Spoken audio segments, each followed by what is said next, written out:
Dennis Rader, known as BTK, is one of the most infamous serial killers in American history.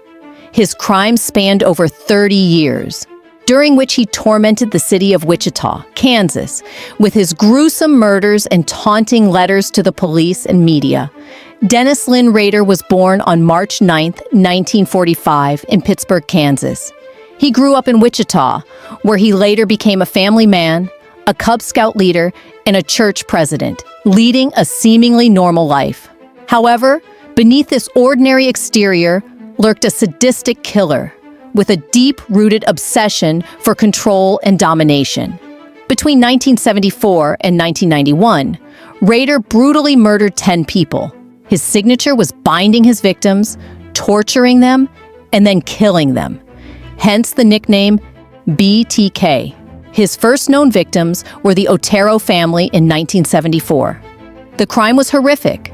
On the morning of January 15, 1974, he broke into their home, armed and prepared with a hit kit containing rope, tape, and other items. Rader surprised Joseph and Julie Otero as they were getting ready for the day. He forced them and their 2 children into a bedroom at gunpoint. He reassured them that he only wanted money and a car, but soon revealed his true intentions. Rader strangled Joseph Otero first, but since Joseph had a military background and was physically strong, Rader struggled to kill him, eventually using a plastic bag to suffocate him. He then strangled Julie Otero with a rope, followed by Joseph Jr., who also suffocated with a bag over his head. Finally, he took Josephine Otero to the basement, where he hanged her from a pipe and sexually assaulted her post-mortem. Rader strangled and suffocated them, taking disturbing pleasure in their suffering. Catherine Bright was Dennis Rader's second known victim. Unlike his first attack on the Otero family, which was carefully planned, the murder of Catherine Bright was more chaotic and almost led to Rader being caught. On April 4, 1974, Rader broke into Bright's home and waited for her to return. However, things did not go as planned. Catherine was not alone. She arrived home with her brother, which caught Rader off guard. Rader, armed with a gun, forced both siblings into the house and told them he was a fugitive who needed money and their car. He tied up Kevin in one room and attempted to strangle him, but Kevin fought back. Rader shot Kevin twice in the head, but miraculously, Kevin survived. Rader then focused on Catherine, dragging her to another room, where he stabbed her multiple times in the abdomen. After the attack, he fled the scene, assuming both were dead. Kevin Bright survived despite being shot and managed to escape, seeking help from a neighbor. Catherine Bright died later at the hospital from her injuries. Kevin provided police with a description of the attacker, but Rader remained unidentified for decades. This murder was unlike Rader's usual MO, as he typically strangled his victims rather than using a firearm or a knife. The struggle with Kevin Bright nearly exposed Rader early on, but he managed to avoid capture. On the morning of March 17, 1977, Rader was stalking another potential victim, but was deterred when she was not alone. He then noticed Shirley Vian's home and decided to target her instead. Rader knocked on the door, pretending to be a salesman or someone in need of help. Shirley's young son, 5 years old, answered the door. Rader forced his way in and brandished a weapon to gain control of the situation. Shirley had 3 children, ages 8, 6, and 4, at home. Rader locked the children in the bathroom, giving them toys and blankets to keep them quiet. He then tied up Shirley on the bed, bound her hands and feet, and put a plastic bag over her head. She struggled, but was ultimately strangled to death. Rader later admitted that he was interrupted and left earlier than planned. It is believed that one of the children knocking on the bathroom door may have made him nervous. He fled the scene before he could kill the children. The 3 children escaped the bathroom after Rader left and ran to a neighbor's house for help. Police arrived at the scene but had little evidence to link the crime to BTK at the time. Rader later wrote about the murder in letters sent to local newspapers and police, boasting about his actions. Nancy Fox was another victim of Dennis Rader. She was murdered on December 8, 1977. In Wichita, Kansas, Rader targeted Fox after stalking her, and he later called the police himself to report the crime. Maureen Hedge was Dennis Rader's 8th known victim. Unlike many of his previous victims, she was his neighbor, living just a few houses away from him in Park City, Kansas. This was unusual because Rader typically chose victims he had stalked from a distance. On April 27, 1985, Rader executed a carefully planned attack. To create an alibi, he attended a Boy Scout campout that evening and later snuck away. He broke into Maureen Hedges' home and waited for her. When she arrived home with a male friend, Rader hid and waited until the man left. After the man was gone, he attacked Maureen, strangling her to death. Instead of leaving her body at the scene, Rader took Maureen Hedges' corpse to his church, Christ Lutheran Church, where he had previously hidden materials for his crime.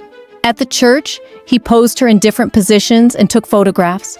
Afterward, he dumped her body in a ditch near a rural road, where she was later found. Maureen Hedges' murder remained unsolved for 20 years. He later confessed to Maureen Hedges' murder and described the details in court. Vicki Wegerle was Dennis Rader's 9th known victim. She was a wife and mother of 2, living a quiet life in Wichita, Kansas. On the morning of September 16, 1986, Rader posed as a telephone repairman and knocked on Vicki's door. Unlike some of Rader's previous victims, she was not stalked for an extended period. He selected her based on opportunity. He gained entry by claiming he needed to check her phone lines. Once inside, he pulled a gun and forced her into a bedroom. He attempted to tie her up with bindings, but Vicki fought back fiercely, scratching and clawing him. Rader ultimately strangled her to death with a nylon stocking. Before leaving, he staged her body and took photographs. He then stole her car to make it look like she had been abducted, abandoning it a few blocks away. The case went cold for nearly 2 decades. Dolores Davis was Dennis Rader's 10th and final known victim. She lived alone in a house outside Wichita, Kansas. Unlike some of Rader's earlier victims, who were families or young women, Dolores was an older woman whom Rader selected based on opportunity. On the night of January 19, 1991, Rader was on a Boy Scout campout with his son. He snuck away from the camp, using the excuse that he needed to go home for something. He parked his car away from Dolores Davis's home, then walked to her house. To break in, he threw a concrete block through a sliding glass door. Davis woke up, and Rader told her he was a fugitive who needed her car and money, a common lie he used on victims. He bound and strangled her to death with a pantyhose ligature. After killing her, he hid her body under a bridge. One of the reasons Rader was so infamous was his desire for attention. He sent taunting letters to the media and police, describing his crimes in graphic detail and giving clues about his identity. He even demanded a nickname, and the media obliged by calling him BTK.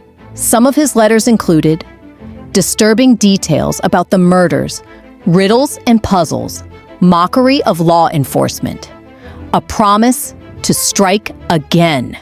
For years, he played a cat and mouse game with authorities. Then, he suddenly went silent in 1991. But in 2004, a new wave of BTK letters surfaced. Rader couldn't resist the urge to play his deadly game again. He sent letters, word puzzles, and disturbing packages, craving the attention he once had. And that's where he made his fatal mistake. His arrogance was his downfall. A single floppy disk traced back to his church computer and to a name, Dennis Rader. In the end, it wasn't forensics, eyewitnesses, or a tip that caught BTK. It was his own arrogance and a single floppy disk. Rader confessed to the murders in chilling detail. Showing no remorse, he described his killings as projects and talked about his victims as if they were objects. In August 2005, he was sentenced to 10 consecutive life terms, the maximum sentence in Kansas at the time. He will never be released. Dennis Rader is currently serving his sentence at El Dorado Correctional Facility in Kansas. He spends 23 hours a day in solitary confinement, no more letters, no more control. only silence.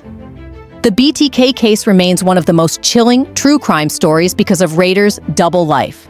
A devoted family man by day and a ruthless killer by night.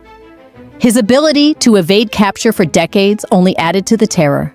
Even today, his name sends shivers down the spine of true crime enthusiasts and law enforcement alike.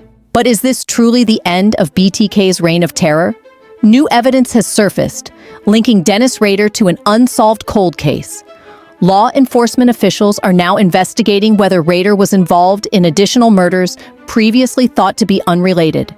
Some monsters don't hide in the shadows. Sometimes they live next door. Could there be more victims? Could the BTK killer's legacy of horror extend even further than we ever imagined? Authorities believe there may be more answers hidden in his past, secrets yet to be uncovered. If you found this story fascinating, don't forget to like, subscribe, and hit the notification bell for more true crime stories. Thanks for watching. Stay safe.